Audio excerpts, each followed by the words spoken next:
Praise the Lord. Mount Carmel church Ajmer YouTube channel से जुड़े सभी दर्शकों को प्रभु यीशु मसीह के मधुर और मीठे नाम में आज की शाम सबका स्वागत करते हैं।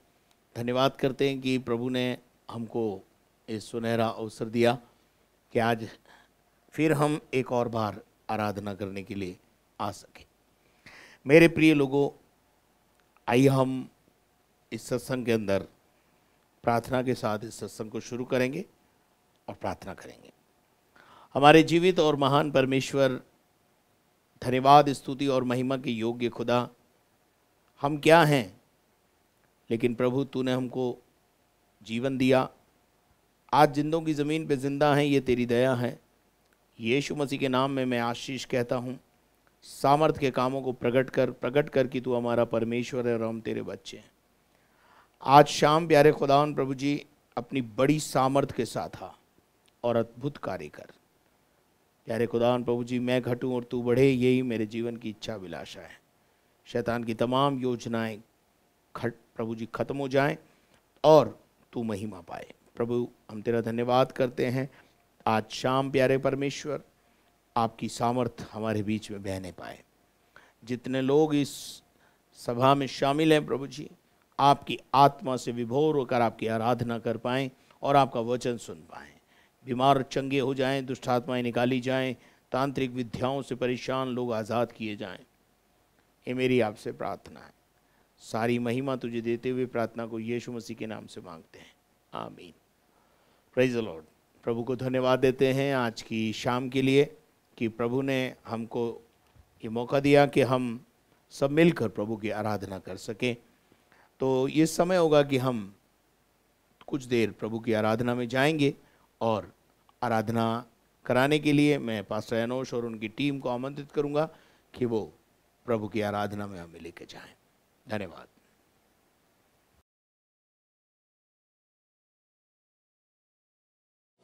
तो आइए मिल के प्रभु को आराधना चढ़ाएं जिसके वो योग्य है। आत्मा से भरकर उसकी स्तुति करें, उसकी जय जयकार करें, और कि नया जीवन देने वाला अब्बा परमेश्वर है।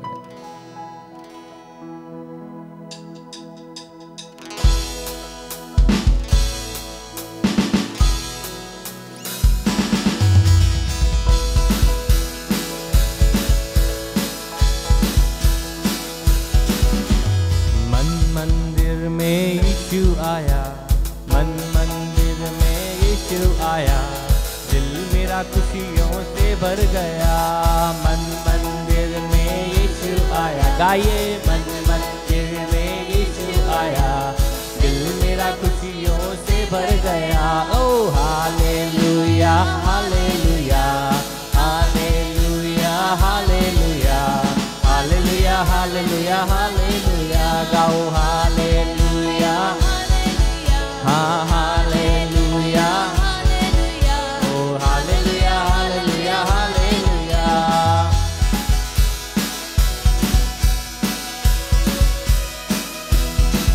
हाँ, जब से आया यीशु मन में मेरे, दूर हुए गम दिल से मेरे। गाइए, जब से आया यीशु मन में मेरे, दूर हुए गम दिल से मेरे। जब से आया यीशु मन में मेरे, दूर हुए गम दिल से मेरे। जब से आया यीशु मन में मेरे, दूर हुए गम दिल से मेरे। शैतान का डर दिल से गया, शैतान का डर दिल से गया। हाँ, दिल मेरा खुशियों से भर गया। ओ शैतान का डर दिल से गया, शैतान का डर दिल से गया। दिल मेरा खुशियों से भर गया। Hallelujah hallelujah. गाओ हालेलुया हालेलुया हालेलुया हालेलुया।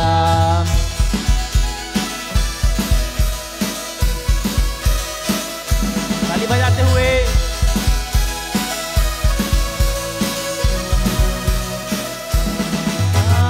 आत्मा से भरकर स्तुति करो, उसकी जय जयकार करो। आत्मा से भरकर स्तुति करो, हाँ उसकी जय जयकार करो। आत्मा से भरकर स्तुति करो, उसकी जय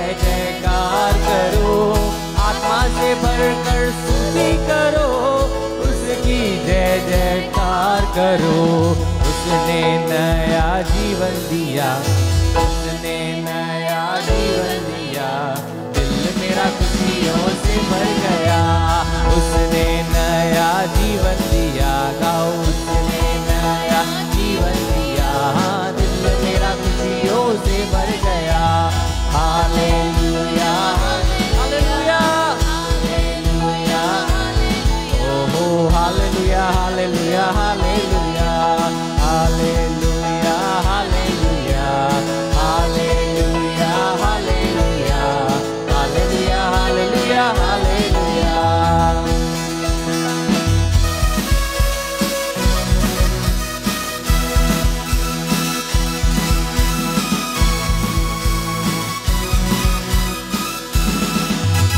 धन्यवाद यीशु का करते रहो, आशीषों से भरते रहो। धन्यवाद यीशु का करते रहो, आशीषों से भरते रहो। हाँ धन्यवाद यीशु का करते रहो, आशीषों से भरते रहो। धन्यवाद यीशु का करते रहो, आशीषों से भरते रहो। मंदिर यीशु से भर गया, मंदिर यीशु से भर गया, दिल मेरा खुशियों से भर गया। हाँ मंदिर यीशु से भर गया, हाँ मंदिर यीशु से भर गया, दिल मेरा खुशियों से भर गया। हालेलुया, हाथों को हिला के हालेलुया हालेलुया हालेलुया हालेलुया, हाथों को उठा के गाएंगे हालेलुया।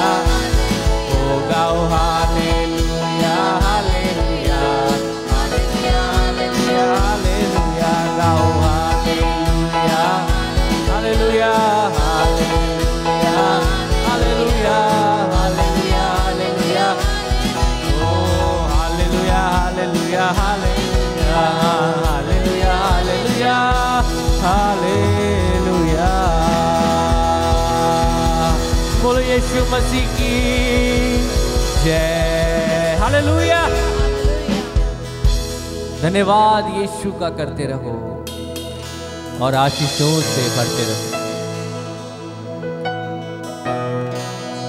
जितना धन्यवाद उसका करेंगे उतना ही कम है।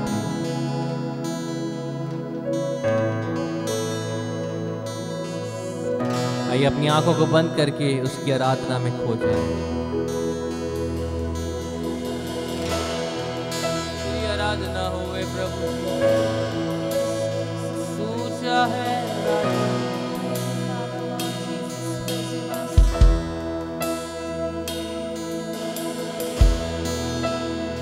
तेरी जय जयकार हो।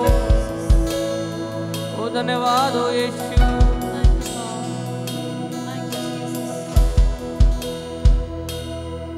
सीने से लगाएगा संकट सब मिटाएगा। सीने से लगाएगा संकट सब मिटाएगा। एक मौत की तरह प्रभु शांति देता है। एक मौत की तरह यीशु शांति देता है। कभी ना छोड़ेगा, कभी ना त्यागेगा, कभी ना छोड़ेगा, कभी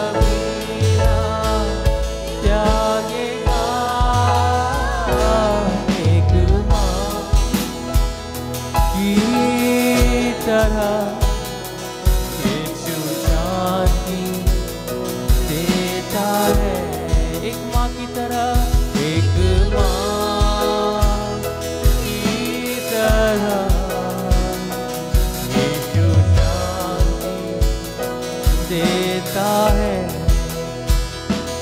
मेरे लिए वो मरा,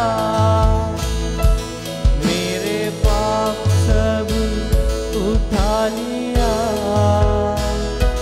मेरे लिए वो मरा, मेरे पाप सब उठा लिया। एक माँ की तरह यीशु शांति देता है।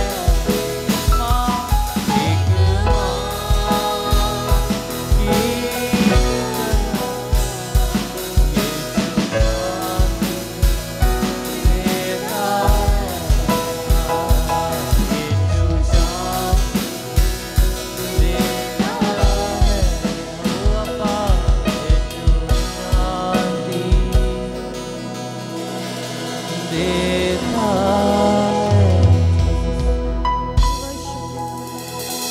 आपको मेरा परमेश्वर शांति से भरने वाला है। वो शांति का दाता है, आनंद का दाता है।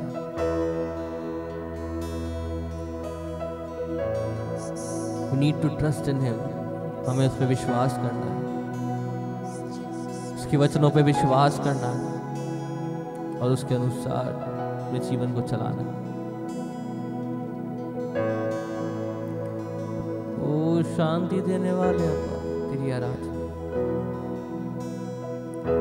आइए प्रभु के दास के द्वारा उस सामर्थ्य वचन को जो प्रभु ने हमारे लिए रखा है उसे सुने, और जब वो सुनते हैं विश्वास के साथ बैठे, अवश्य ये वचन हमारे जीवन में कार्य करेगा।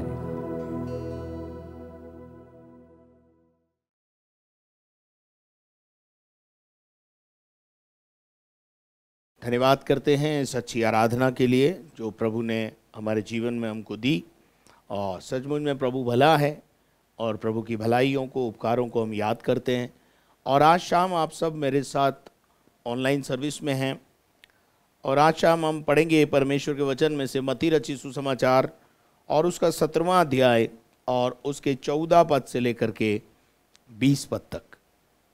मत्ती रचित सुसमाचार 17वां अध्याय और उसके 14 पद से लेकर 20 पद तक।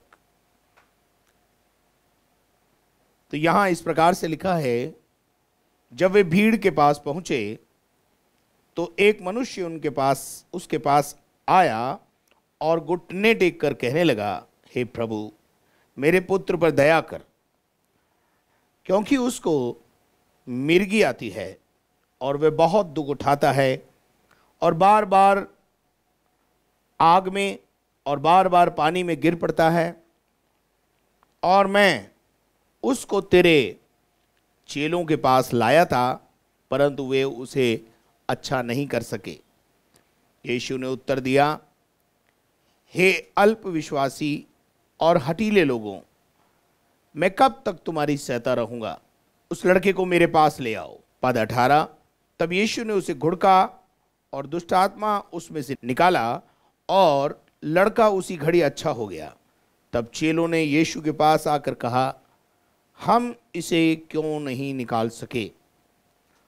उसने उनसे कहा, अपने विश्वास की घटी के कारण, क्योंकि मैं तुमसे सच सच कहता हूँ, यदि तुम्हारा विश्वास राई के दाने के बराबर हो तो इस पहाड़ से कह सकोगे कि यहाँ से सरक कर वहाँ चला जा, तो वह चला जाएगा, और कोई बात तुम्हारे लिए अनहोनी नहीं होगी। Praise the Lord. प्रभु को धन्यवाद देते हैं आज की शाम इस वचन के लिए।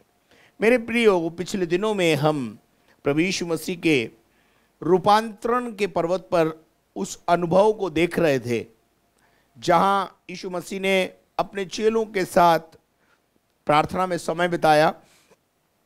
एक उद्देश्य के साथ उस पर्वत के ऊपर गए और वहाँ प्रभु यीशु मसीह को उसकी महिमा में, भरपूर महिमा में 3 चेलों ने देखा, और इस अनुभव को प्राप्त करने के बाद वो जब धरती पर नीचे आए, यानी पहाड़ से नीचे उतर के आए, तो जब पहाड़ से नीचे उतर के आए तो वहां एक विचित्र घटना घटी, और वो घटना ये थी, और बाइबल बताती है कि 14 पद में लिखा है, और जब वे भीड़ के पास पहुंचे तो एक मनुष्य उनके पास आया और घुटने टेक कर कहने लगा। यीशु मसीह जब पहाड़ से नीचे उतरे, the crowd is waiting for him. यहां ऐसा प्रतीत होता है कि जैसे यीशु मसीह पहाड़ से उतर रहा है और एक बड़ी भीड़ यीशु का पहाड़ से नीचे उतरने का और दिन भर की सेवकाइयों को करने के लिए इंतजार कर रही है। हो सकता है उस भीड़ के अंदर बहुत सारे बीमार, दुखी, संकट, परेशानियों से घिरे हुए लोगों को की भीड़ है, और उस भीड़ में से एक व्यक्ति यीशु के पास आया और घुटने टेक कर कहने लगा।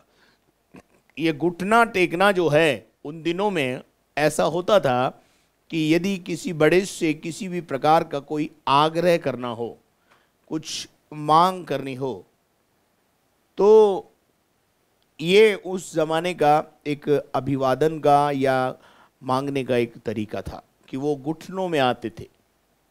देखिए, एक जगह ही नहीं, बाइबल में कई जगह कभी जब भी लोग यीशु के पास आए तो उन्होंने घुटने टेक कर उसको निवेदन किया। बाइबल बताती है एक जवान लड़का यीशु मसीह के पास आया और आकर कहने लगा, घुटने टेक कर कहने लगा, अनंत जीवन पाने के लिए मैं क्या करूं। तो वो एक सिस्टम था वहाँ पर कि अपनों से बड़ों से कुछ प्राप्त करना है तो घुटनों में आना ही पड़ेगा। और मैं आज भी आपसे कहना चाहता हूँ कि यदि आप प्रभु से कुछ प्राप्त करना चाहते हैं तो घुटनों का जीवन होना बहुत ज़रूरी है। घुटनों का जीवन का मतलब है प्रार्थना का जीवन। घुटनों में जाएंगे तो प्रार्थना ही करेंगे आप। तो यहाँ हम देखते हैं कि और उस व्यक्ति ने एक यीशु के पास आकर अपने बेटे की समस्या तो बताई। देखते हैं यहाँ पे क्या लिखा है, हे प्रभु मेरे पुत्र पर दया कर, क्योंकि उसको मिर्गी नामक बीमारी है और वो बहुत दुखी और परेशान है, बहुत दुख उठाता है, और कभी वो मिर्गी की बीमारी के कारण बार बार कभी आग में गिर जाता है, कभी पानी में गिर जाता है। क्या आपको पता है ऐसा क्यों होता है? ये मिर्गी की जो बीमारी है, इसके कई रीजंस हैं। इसमें से एक रीजन ये भी हो सकता है कि मिर्गी को एक लाने वाली एक दुष्ट आत्मा, और दुष्ट आत्मा का जो लक्ष्य और उद्देश्य है, देखिए बीमारी का लक्ष्य और उद्देश्य क्या है? बीमारी हमेशा जब जीवन में आती है तो मृत्यु को लेकर आती है।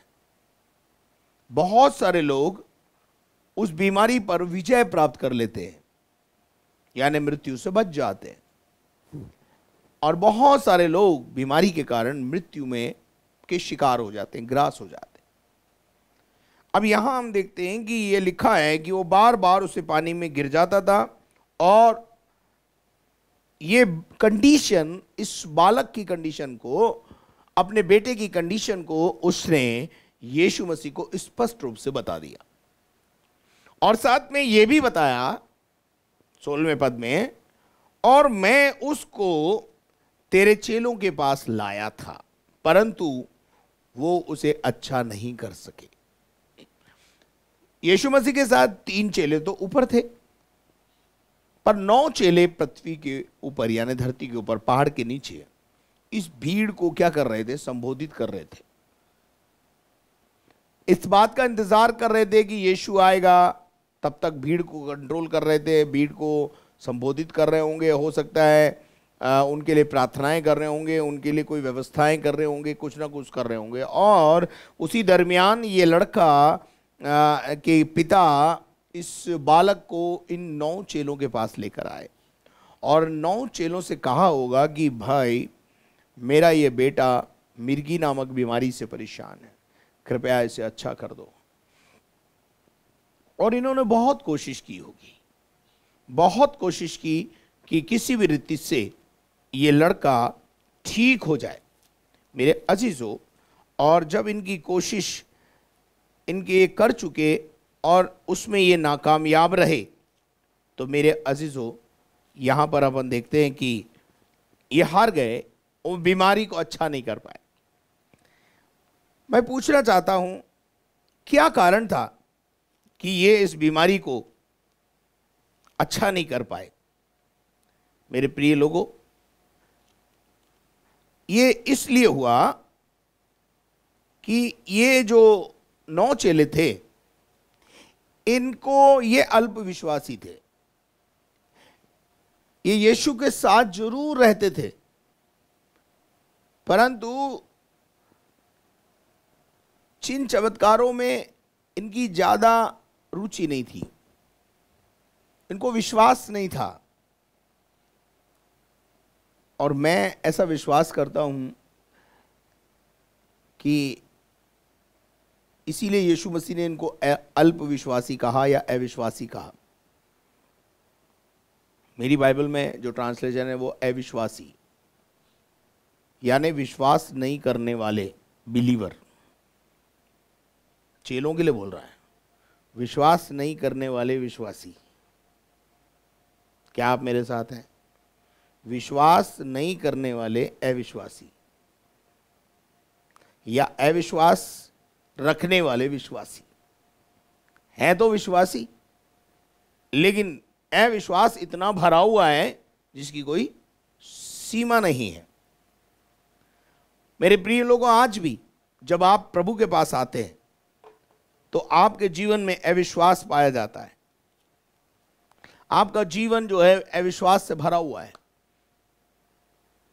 आप समझते पता नहीं होगा कि नहीं होगा, चलो ट्राई करने में क्या बुराई। मेरे अजीजों, कई पासबान भी ऐसे हैं जिनको विश्वास ही नहीं है कि चमत्कार होगा। फिर भी जब आप बोलते हैं कि आप प्रार्थना करो, तो वो ये तो नहीं कह सकते कि यीशु मसीह ये नहीं कर सकता इसलिए मैं प्रार्थना नहीं करूंगा, इसलिए वो प्रार्थना कर देते हैं। लेकिन उनके मन में ये विश्वास ही नहीं है कि मेरी प्रार्थना से ये बीमार चंगा होगा। ऐसी बहुत सारे सिद्धांत और डॉक्ट्रिन्स वाले कलीसियाएं भी हैं, मैं आपको स्पष्ट रूप से बता देना चाहता हूं, जिनका ये मानना है कि यीशु मसीह के साथ चमत्कार चले गए, आज चमत्कार नहीं होते, आज उसके नाम से बीमारी नहीं जाती, चंगाइयाँ नहीं मिलती, छुटकारे नहीं मिलते। ये आज बहुत सारी कलीसियाओं का विश्वास है कौन? कलीसिया है कौन? विश्वासी मंडली। लेकिन विश्वास इस बात पे है ही नहीं। आप इस मुखालते में मत रहना। इसलिए बहुत समय मैं बोलता हूं कि कलीसिया के चुनाव में बहुत सारे लोग धोखा खाते हैं। ज्ञान तो बहुत है परंतु सामर्थ्य नहीं है। तो वो ज्ञान उनके जीवन को, जैसे तिमई का पुत्र बरतुलमई, ज्ञान तो था परंतु भिखारीपन का जीवन, ऐसा ही जीवन वो लोग भी जीते हैं। अब यहां पर हम देखते हैं कि वो लोग यीशु ने उनसे कहा है, अविश्वासी लोगों, मैं कब तक तुम्हारी सहता रहूंगा? कब तक तुम जो है मुझ पर और मेरी बातों पर विश्वास नहीं करोगे? मेरे अजीजों, और यीशु ने उससे कहा, उस लड़के को मेरे पास लेकर आओ। Praise the Lord. एक जैसे ही उसने कहा होगा कि उस लड़के को मेरे पास लेकर आओ, इसके अंदर एक आशा जग गई और इसने सोच लिया अब मेरा काम हो जाएगा।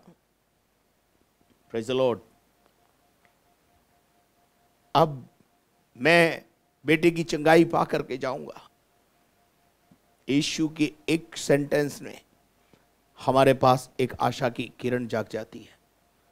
यीशु ने कहा, उसे मेरे पास ले आओ। और 18 पद में हम देखते हैं, तब यीशु ने उसे घुड़का। यीशु ने किसको घुड़का? उस दुष्टात्मा को, शैतान की ताकतों को, अंधकार की शक्तियों को। जैसा हम पहले भी बता चुके हैं कि हमारी लड़ाई किसी व्यक्ति से नहीं है, विशेष व्यक्ति से नहीं होती हमारी लड़ाई। हमारी लड़ाई उस सेना से है जो लड़ाती है हमको। और यहाँ लिखा है, तब यीशु ने उसे घुड़का और दुष्टात्मा उसमें से निकल गई और लड़का उसी घड़ी चंगा हो गया। इसका अर्थ यह है कि कई बार बीमारियां दुष्ट आत्माएं हमारे जीवन में पैदा करती हैं। हर एक बीमारी के लिए मैं ऐसा नहीं कह रहा हूं, परंतु कुछ पर्टिकुलर बीमारियां दुष्ट आत्माओं की देन है। अब आपको सर्दी जुकाम लग जाए तो मैं आपको ये तो नहीं बोल सकता कि आपको दुष्ट आत्मा लग गई है सर्दी जुकाम का। सर्दी जुकाम इसलिए लग गया कि आपने प्रकृति का सामना किया, ठंडा पानी पी लिया, गर्मी में आकर के जो नहीं करना चाहिए था वो कर लिया, इसलिए हो गया। हर चीज़ के को वहाँ मत ले जाना। लेकिन कुछ पर्टिकुलर बीमारियाँ दुष्ट आत्मा की देन होती हैं, और दुष्ट आत्मा जब आती है तो बीमारियों को लेकर के आती है, और उसका उद्देश्य है कि आपको मार डालना और आपको ख़त्म कर देना। और यहाँ लिखा है, लड़का उसी घड़ी अच्छा हो गया। मेरे अजीजों, यहाँ एक चमत्कार हो गया। यीशु ने वो चमत्कार कर दिया, पर उसके बाद 19 पद में हम देखते हैं, अब चेलों ने एकांत में यीशु के पास आकर उससे कहा, हम उसे क्यों नहीं निकाल सके। बहुत अच्छा सवाल। हम उसे चंगा क्यों नहीं कर पाए, हम उस दुष्ट आत्मा को क्यों नहीं निकाल पाए। देखिए, सीधी सीधी बात है, ये जो 9 चेले थे, इनके लिए यीशु मसीह ने अविश्वासी शब्द इस्तेमाल किया। कभी कभी क्या होता है कि हम विश्वासी मंडली में भी आ रहे हैं, अन्य भाषा बोलने वालों लोगों के साथ रह रहे हैं, लेकिन जो अन्य भाषा बोलते हैं उस अन्य भाषा पर भी आपको विश्वास नहीं होता, आप उस पर भी शक करते, पता नहीं क्या वो कौन सी भाषा बोलते हैं, क्या करते हैं, क्या नहीं करते हैं। ऐसा कुछ बातें आपको परेशान करती हैं। लेकिन यहाँ हम देखते हैं इन 9 चेलों में, एक तो ऐसा प्रतीत होता है कि इन 9 चेलों को प्रार्थना में ज़्यादा इंटरेस्ट नहीं है, क्योंकि जब यीशु ने कहा आओ हम चलें प्रार्थना के लिए पर्वत पर, तो ये 9 चेलों ने शायद अपनी योजनाएं बना रखी थी। मेरे अजीजों, देखते हैं, हम यहां पर एक बात आपको बताना चाहता हूं कि ये जो 4 लोग ऊपर गए थे, परमेश्वर की महिमा को उन्होंने 3 चेलों ने देखा, यीशु को महिमा में देखा, और जब ये नीचे उतर के आए तो एक पावरफुल मिनिस्ट्री, प्रार्थना के बाद ही आप परमेश्वर के साथ समय बिताकर ही आप एक बड़ी पावरफुल मिनिस्ट्री को जन्म दे सकते हैं। यूं कहूं तो कोई अतिशयोक्ति नहीं होगी। पतरस, यूहन्ना और याकूब ने यीशु मसीह के साथ रात में समय बिताया है। नीचे जब उतर के आए तो इन्हें कुछ करना नहीं पड़ा, लेकिन ये इस चमत्कार को इन्होंने भी देखा। ये 9 लोग ये चमत्कार नहीं कर पाए।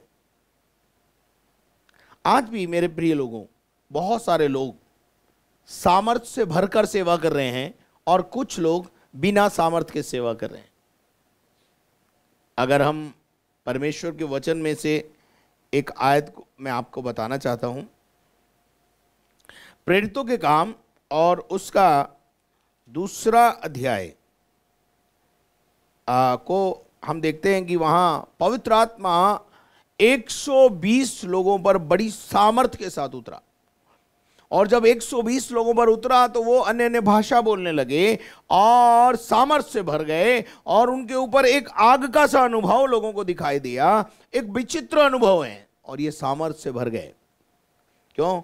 प्रेरितों काम 1:8 में लिखा था, ठहरे रहना तब तुम सामर्थ्य पाओगे, और सामर्थ्य पाने के बाद तुम जो है यहूदिया, यरूशलेम, यहूदिया और सामरिया इसमें और जगत के छोर तक मेरे गवाह ठहरोगे। ये जो पेंतिकोस्त के दिन केवल 120 लोग ही वहां पर रह गए। देखिए, अगर आप प्रेरितों के काम 1 अध्याय और उसका 15 पद पढ़ें तो यहां लिखा है, और उन्हीं दिनों में पतरस भाइयों के बीच जो 120 व्यक्ति के लगभग थे इकट्ठा होकर कहने लगा, अब यहां पर 120 लोग ही रह गए, लेकिन यीशु मसीह के जैतून पहाड़ के ऊपर जो पर्वत के ऊपर जो स्वर्गारोहण हुआ, उस समय पौलुस जो है पहला कुरिन्थियों और उसके 15वें अध्याय और उसके 6 पद में एक बात कहता है जो मैं आपके साथ शेयर करना चाहता हूं। तो आइए निकाल के हम पढ़ेंगे पहला कुरिन्थियों और उसका 15वां अध्याय और उसके 6 पद को देखेंगे। और यहाँ 6 पद में लिखा हुआ है, फिर 500 से अधिक भाइयों के साथ दिखाई दिया, जिनमें से बहुतेरे अब तक वर्तमान हैं, पर कितने सो गए हैं। यहाँ पर हम देखते हैं कि यीशु मसीह का जो स्वर्गारोहण हुआ उस समय 500 से अधिक लोग वहाँ पर मौजूद थे, पर 500 से अधिक लोगों ने ये सुना था कि जैसे तुम इसको जाते हुए देख रहे हो वैसे ही तुम उसको आते हुए देखोगे।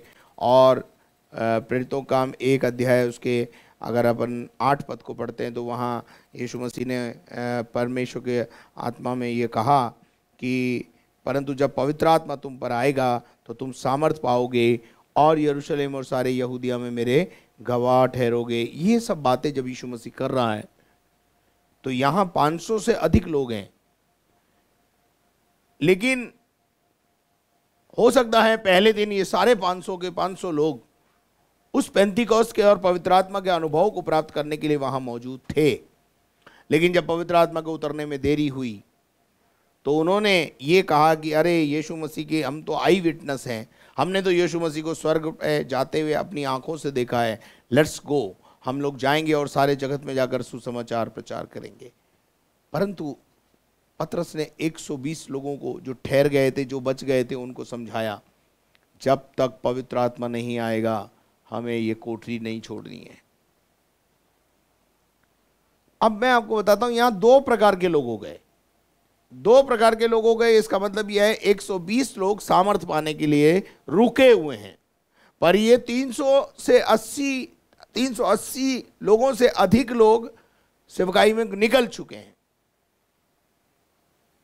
ये बैठे थोड़ी होंगे चुपचाप, इन्होंने जो कुछ देखा उसको बयान किया होगा, वो भी एक सेवकाई का एक भाग है।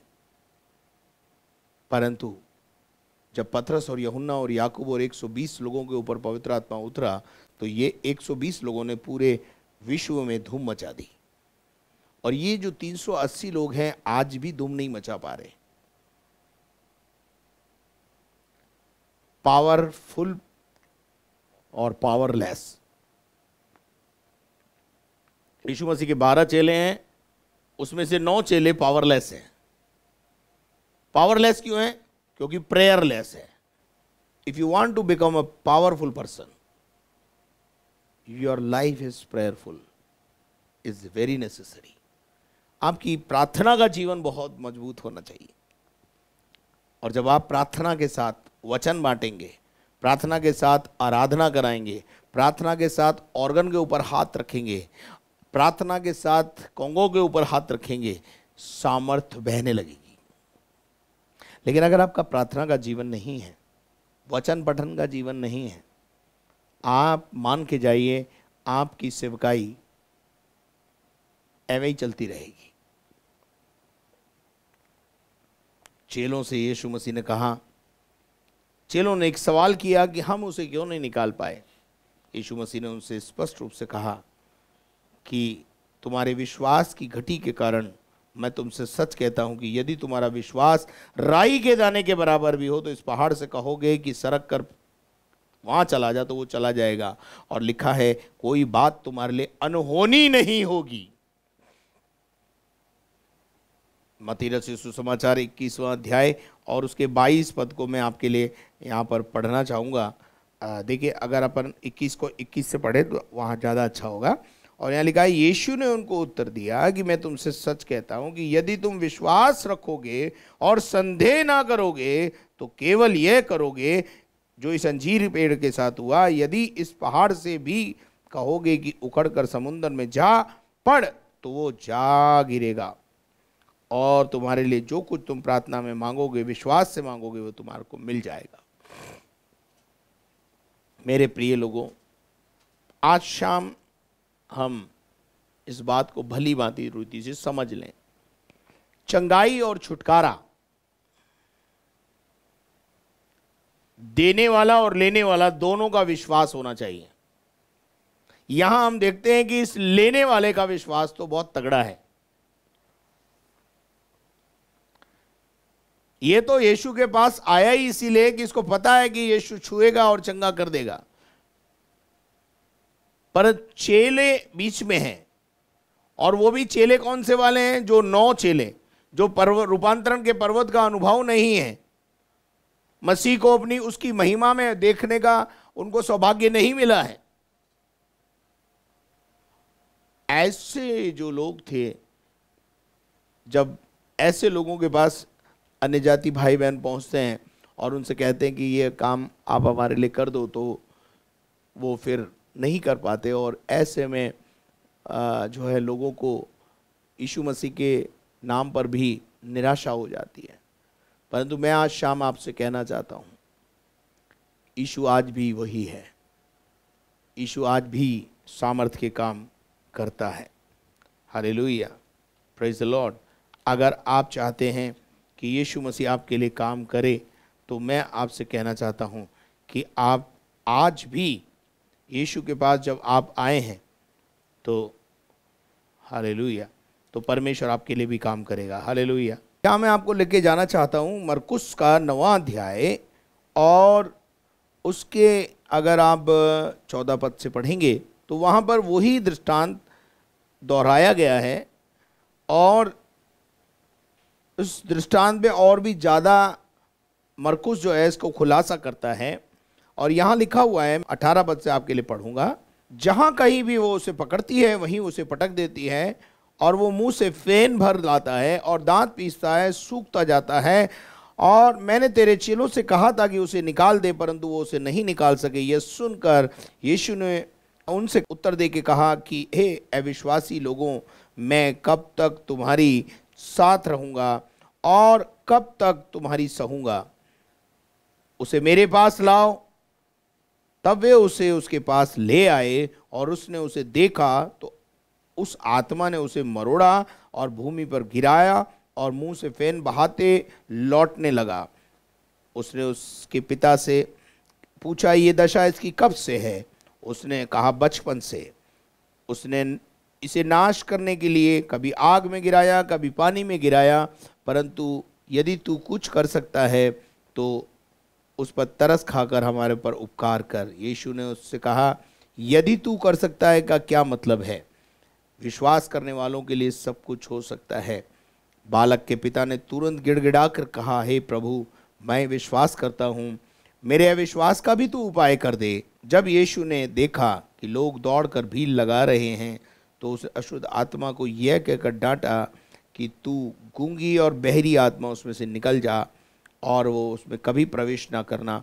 तब वह उसे चिल्लाकर उसमें से मरोड़कर उसे निकल गई, और बालक मरे हुए समान हो गया। यहाँ तक कि बहुत से लोग कहने लगे वे मर गया है, परंतु यीशु ने उसका हाथ पकड़कर उसे उठाया और खड़ा हो गया। और जब वह उस घर में आया तो चेलों ने एकांत में उससे पूछा, हम उसे क्यों नहीं निकाल सके? यहाँ जब हम मत्ती के 17 अध्याय में देख रहे हैं तो इतना खुलासा नहीं हुआ है, लेकिन जब हम मरकुस की किताब पढ़ रहे हैं तो और ज़्यादा इसके अंदर यीशु मसीह उन 9 चेलों की कमी भी यहाँ नज़र आ रही है, और यीशु मसीह उन 9 चेलों को भी एक संदेश दे रहा है। और वो ये सवाल किसका है? उन 9 चेलों का ही है कि हम उसे क्यों नहीं निकाल सके। तब यीशु मसीह ने 29 पद में उन 9 चेलों को ये उत्तर दिया। उसने उनसे कहा, यह जाति बिना प्रार्थना और किसी उपाय से नहीं निकल सकती। If your life is not a prayerful life, आप दुष्टात्माओं से नहीं भिड़ सकते, आप दुष्टात्माओं को नहीं निकाल सकते, आप बीमारियों को नहीं मिटा सकते। लेकिन अगर आपका प्रार्थना का जीवन है, अच्छा इंग्लिश में इसके अंदर और भी ज़्यादा बहुत थोड़ा सुधार है, अच्छा लिखा है, वहाँ लिखा है विदाउट फास्टिंग एंड प्रेयर, यानी उसके अंदर यीशु मसीह ने उपवास को भी शामिल किया है। उपवास और उपवास के साथ प्रार्थना सेवकाई के को मजबूत करने के लिए, परमेश्वर के राज्य के विस्तार के लिए करना अच्छा है। पर मेरे अजीजों, अगर हम उपवास रख रहे हैं लेकिन उसका उद्देश्य पता नहीं है, तो मैं नहीं समझता कि वो उपवास कैसा रंग लाएगा। यहां लिखा है कि बिना उपवास और प्रार्थना के वो नहीं निकल सकती। मेरे अजीजों, एक समय मुझे अच्छी तरह याद आ रहा है कि प्रेरितों के काम 19वें अध्याय में चेले जब अपनी चरम सीमा पर सेवकाई पर हैं, तो वहाँ हम देखते हैं कि एक घटना मैं आपको बताना चाहता हूँ। यहाँ 19 अध्याय के 12 पद से अगर अपन पढ़ेंगे तो यहाँ लिखा, 11 से पढ़ रहा हूँ मैं। और परमेश्वर पौलुस के हाथों से सामर्थ्य के अनोखे काम दिखाता था। और परमेश्वर पौलुस के हाथों से सामर्थ्य के अनोखे काम दिखाता था। इसका मतलब काम कौन दिखाता था? परमेश्वर। किसके द्वारा दिखाता था? पौलुस के द्वारा दिखाता था। और कैसे काम दिखाता था? अनोखे और सामर्थ्य से भरे हुए काम दिखाता था। यहां तक कि रुमाल और अंगूछे उसकी देह से छुआ कर बीमारों पर डालते थे और उसकी बीमारियां जाती रहती थी और दुष्टात्माएं उसमें से निकल जाया करती थी। परंतु कितने यहूदी जो झाड़ा फूकी करते फिरते थे, यह कहने लगे कि जिनमें दुष्टात्मा हो उन पर प्रभु यीशु का नाम यह कहकर फूके कि जिस यीशु का प्रचार पौलुस करता है, मैं तुम्हें उसी की शपथ देता हूं। तो सिकवा नाम एक व्यक्ति था वहां पर, और उसके 7 बेटे थे। और उन्होंने समझा, यार ये तो बहुत अच्छा धंधा है, हाथ रखने से दुष्टात्मा निकल जाती है, लोग चंगे हो जाते हैं। तो इन्होंने कहा चलो अपन भी ये काम शुरू कर दो। Without experience, without prayer, without calling, इन्होंने ये काम शुरू कर दिया। लिखा है, और सिकवा नाम के एक यहूदी मायाजक के 7 पुत्र थे जो ऐसा ही करते थे। पर दुष्टात्मा ने उन्हें उत्तर दिया, हम यीशु को भी जानते हैं और परमेश्वर के भक्त पौलुस को भी जानते हैं, तुम कौन हो? और उस मनुष्य ने, जिसमें दुष्टात्मा थी, लपक कर उनको अपने वश में कर लिया और ऐसा उपद्रव किया कि उन्हें नंगा होकर के भागना पड़ा। मेरे अजीजों, कहने का अर्थ यह है, बिना प्रार्थना का जीवन, बिना सामर्थ पाए अगर हम दुष्टात्माओं के केस में हाथ डालेंगे, भिड़ जाएंगे, तो प्रॉब्लम आपको हो जाएगी। लेकिन यीशु मसीह आज भी दुष्टात्माओं को निकालता है। उसके नाम से दुष्टात्मा थरथराती और कांपती है। क्या आप मेरे साथ हैं? अगर आज शाम यदि आप इस प्रकार की समस्या से ग्रसित हैं, अभी इसी समय मैं आपके लिए प्रार्थना करने जा रहा हूं। परमेश्वर का वचन बंधा हुआ नहीं है, वो वचन आपके घर आएगा, आपको छुएगा, आपको चंगा करेगा। आपके अंदर से जो दुष्ट प्रभाव हैं, दुष्टता के प्रभाव हैं, दुष्टात्माओं के प्रभाव हैं, यीशु के नाम से आज निकल जाएंगे। क्या आप विश्वास करते हैं? अगर आप विश्वास करते हैं, मैं भी विश्वास करता हूं, आपका विश्वास और मेरा विश्वास, दोनों का विश्वास अद्भुत कार्य को जन्म देगा। आइए मिलकर हम अंत में प्रार्थना करेंगे। यदि आप किसी भी प्रकार की इस प्रकार की समस्या से ग्रसित हैं, जादू टोना, तंत्र मंत्र, अंधकार की शक्ति, काली विद्या, टोटके टोने, इन बातों से अगर आप परेशान हैं, हम आपके लिए प्रार्थना करने जा रहे हैं। हमारे जीवित और महान परमेश्वर, तेरे बेटे यीशु मसीह के नाम से, रूपांतरण के पर्वत पर जब सामर्थ को प्राप्त करके जब यीशु मसीह अपनी महिमा में नीचे उतरे और 9 चेलों के पास जब एक पिता अपने बेटे को लाया, तो वो सामर्थ का काम नहीं कर पाए, क्योंकि उनका प्रार्थना का जीवन नहीं था, क्योंकि उन्होंने मसीह के साथ समय बिताना नहीं सीखा था। प्यारे परमेश्वर, आज शाम जितने लोग दुष्ट आत्माओं से ग्रसित हैं, जितने लोग दुष्ट आत्माओं के बंधन में हैं, बीमारियों के बंधन में हैं, आज शाम आपका वचन उनके घर में जाए और उन्हें चंगा कर दे, छुटकारा दे। प्रभु सामर्थ के काम प्रकट कर कि तू हमारा परमेश्वर है और हम तेरे बच्चे हैं। धन्यवाद करते तूने हमारी प्रार्थना को सुना है। कोई भी अंधकार की शक्ति हम पे प्रबल न होने पाए। शैतान ने जो भी योजना बनाई है वो नाश हो जाए। सामर्थ के काम प्रकट कर कि तू हमारा परमेश्वर, हम तेरे बच्चे हैं। प्यारे खुदावन प्रभु, तू काम कर। तू काम करेगा तो तुझे कौन रोक सकता है। आज शाम तेरे लोगों को जो सुन रहे हैं छुटकारा दे, चंगाई दे। तेरी चंगाई उनके घरों में बहने पाए, सामर्थ के काम बहने पाए। अद्भुत आश्चर्य कर्म कर। धन्यवाद करते तूने हमारी प्रार्थना को सुना है।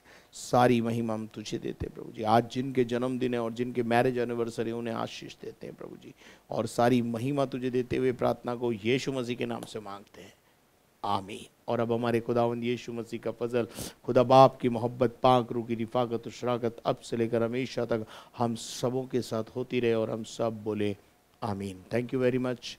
May God bless you. परमेश्वर आपको आशीष दे। यदि आपने हमारे चैनल को सब्सक्राइब नहीं किया है तो जल्दी से आप उसे सब्सक्राइब करें, बेल आइकन को दबाएं, शेयर करें और लाइक करें। Praise the Lord. यदि आप प्रार्थना निवेदन भेजना चाहते हैं, प्रार्थना टावर के नंबर स्क्रीन पर आपके लिए मौजूद हैं। और यदि आप हमारे साथ सेवकाई में भाग लेना चाहते हैं, प्रतिदिन की प्रार्थनाओं में हमें उठाए रखें। आर्थिक सहयोग के लिए बैंक अकाउंट की डिटेल स्क्रीन पर है, कृपया उसका इस्तेमाल करें। धन्यवाद। प्रभु आपको आशीष दे। अगले शनिवार फिर सत्संग में आपके साथ मुलाकात करेंगे। तब तक के लिए घर में रहें, सुरक्षित रहें। डेली ब्रेड कार्यक्रम को रोज निहारते रहें। Thank you very much.